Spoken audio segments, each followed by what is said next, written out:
कैसे हो शुक्रिया मुझको जो चुन लिया.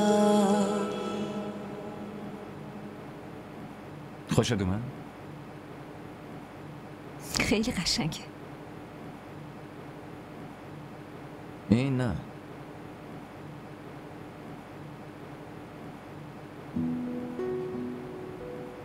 اینه. خیلی قشنگه. برای منه. معلوم. میدونی من همیشه یه دستبند میخواستم که اسمم روش حک شده باشه. روش اسم تو حک نیست. پس کیه؟ این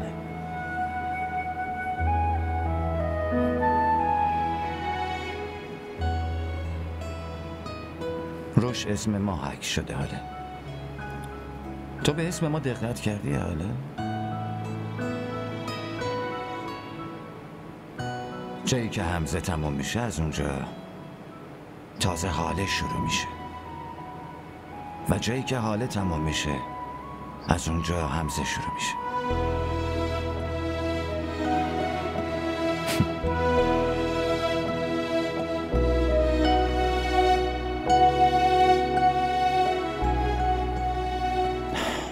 من عاشقت شدم. حاله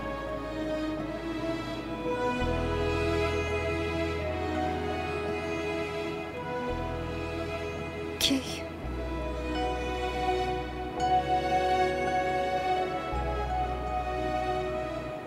تاریخش رو یادم نمیاد. ولی من یادمه. چی؟ روزش، تاریخش، زمانش، ثانیه‌اش. برای چی آخه؟ عاشق شدنم.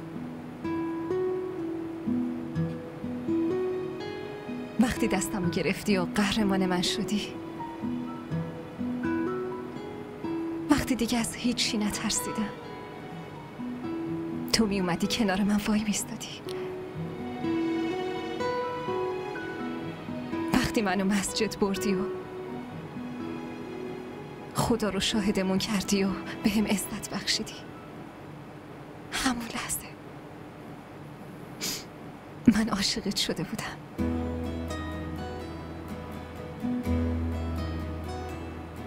چرا هیچ وقت بهم نگفتی؟ داشتم به خودم اطمینان میدادم.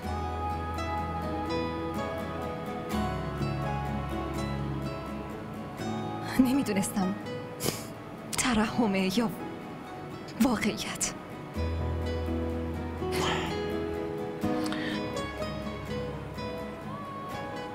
هیچ واقعیتی بزرگتر از این نیست. حالا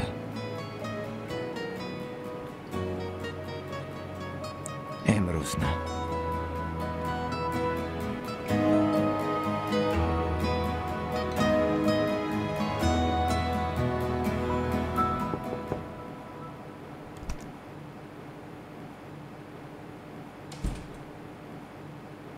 صبح بخیر مامان.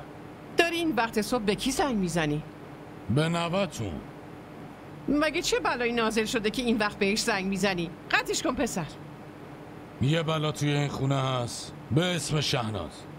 همه یه شب دخترمو بالای سر خودم مثل نگهبان نگه داشته. دختره اومده پیش من گریه میکنه. وای مگه چه مصیبتی اومده بود؟ بهش میگفتی میومد پیش من میخوابید.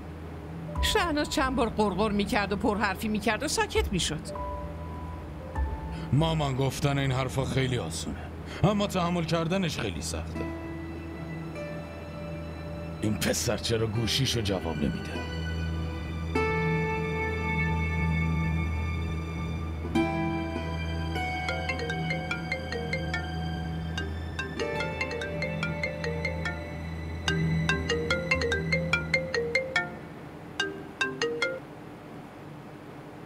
الو.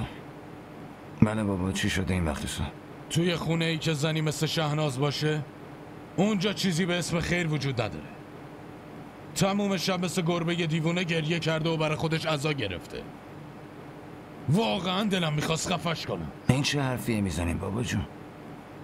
پسر حرف منو ول کن. تو فوراً بیا خونه همین. ولی الان آخه آره وقتی میگم فوراً یعنی معنیش فورانه، وگرنه مامان دست خودش یه کاری میده و اگه اون کاری بکنه یا نکنه حمزه، من قسم میخورم الان یه جوری عصبیم که من یه کاری دست خودم یا خودش میدم. خب یه کاری کن دیگه. شورشو در آورده. این زن منو دیوونه کرده مامان. آره میدونستم خودش که دیوونه است. شما خودتون میدونستین و به عنوان عروس قبولش کردین. ما باید بریم. الان؟ اوف. راستش مامان هنوزم فشار خونتون بالاست. خب کی گفته پرستاری منو بکنی؟ درش بیار، بگیرش.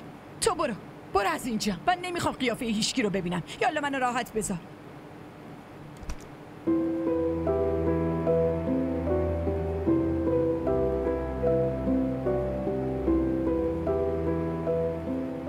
داداش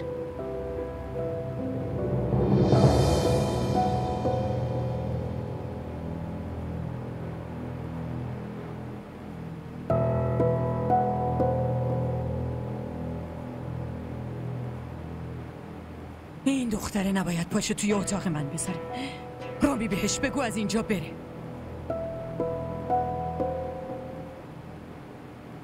بیرونش کن حمزه، بیرونش کن.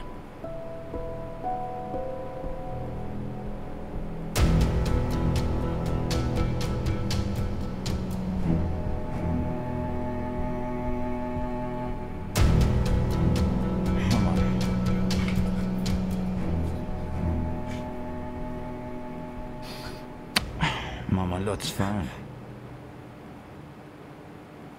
چتون شده آخه؟ مامان لطفاً. با وجود مخالفت کردن من تو با اون دختر رفتی. دختر نه مامان، اون زنمه. زنمو با خودم بردم مامان. من قبول ندارم. من اونو زن تو قبول ندارم. قبولم نمی‌کنم.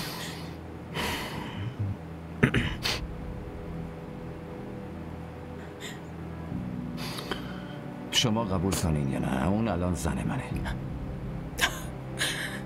ما رسما و شرعاً با هم عقد کردیم مامان.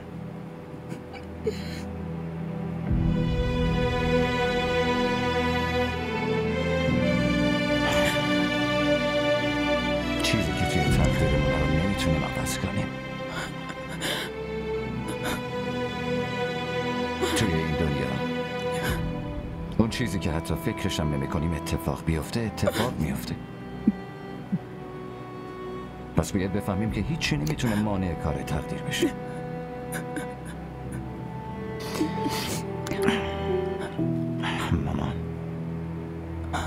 مامان جان، به من نگاه کنی. لطفاً به من نگاه کن مامان جان. جلوی رضایت خداوند لجبازی نکنی. لطفاً حاله رو قبول کنی مامان.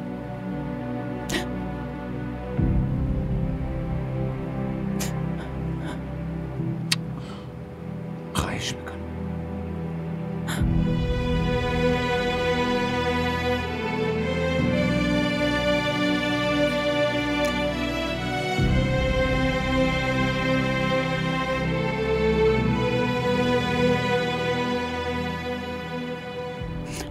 امیدوارم به خاطر منم که شده بهش فکر کنین مامان. ازتون خواهش میکنم.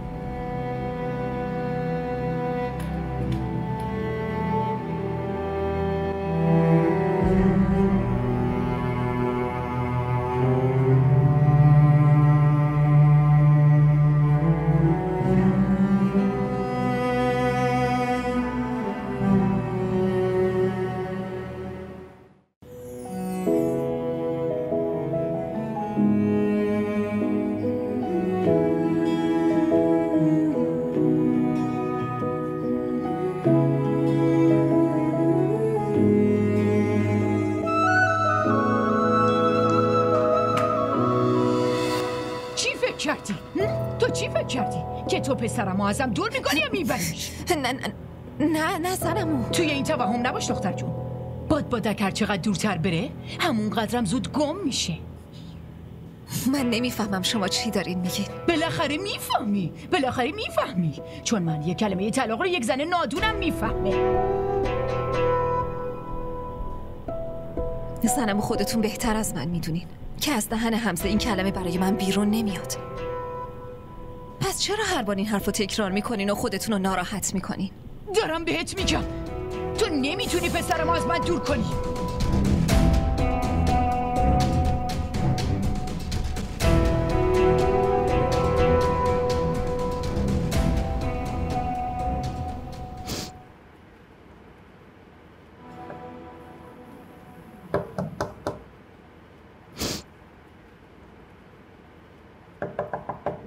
چیه حاله؟ الان میبینم.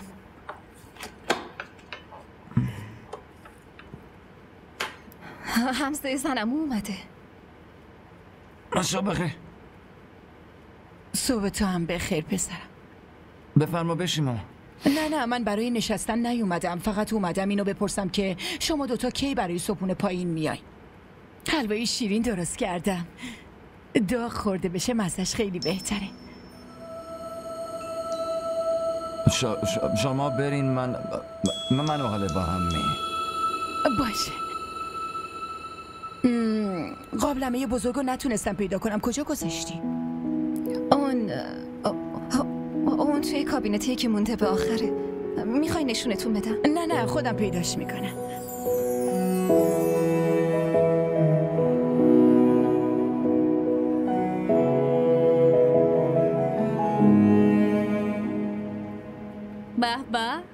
به نظر میرسه امروز روز عیده. حمزه این حلوا رو دوست داره، واسه همین درستش کردم. نونو بیار دختر. الان میارم خانم جان. خیلی خوشمزه شده. بیا اینجا بذار. نه ممنون، بذارش اونجا، خودم برمیدارم. هر موقع خواستم برمیدارم. اینو ببرش. تو امروز آموزشگاه نرفتی؟ مگه من اصلا شانس نرفتن رو دارم؟ آره میرم. دیروز که نرفته بودی؟ چون از شما پرستاری میکردم. دیگه خوب شدم. یه ذره بیشتر از خوب شدین. راحت بشین و صبحونتو کامل بخور دیگه. مامان اولین روزمه، نباید دیر کنم. ممنون واسه این صبحونه خوشمزه. من لباستو حاضر کنم. لطفاً، خیلی ازت ممنون میشم.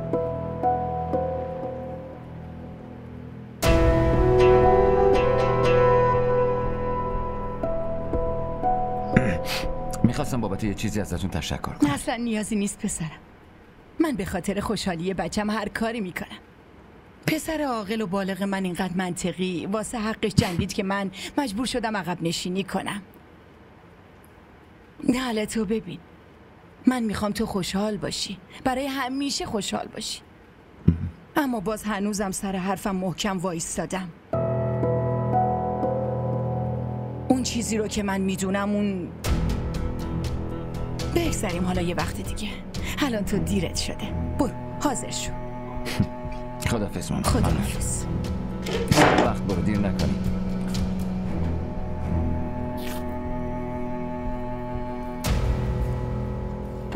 یه سوال مامان، شما حاله رو به عنوان عروستون قبول کردین؟ مگه میتونم قبولش کنم؟ اصلا میتونم قبولش کنم؟ به هیچ وجه. چطور تونستی اینو بگی؟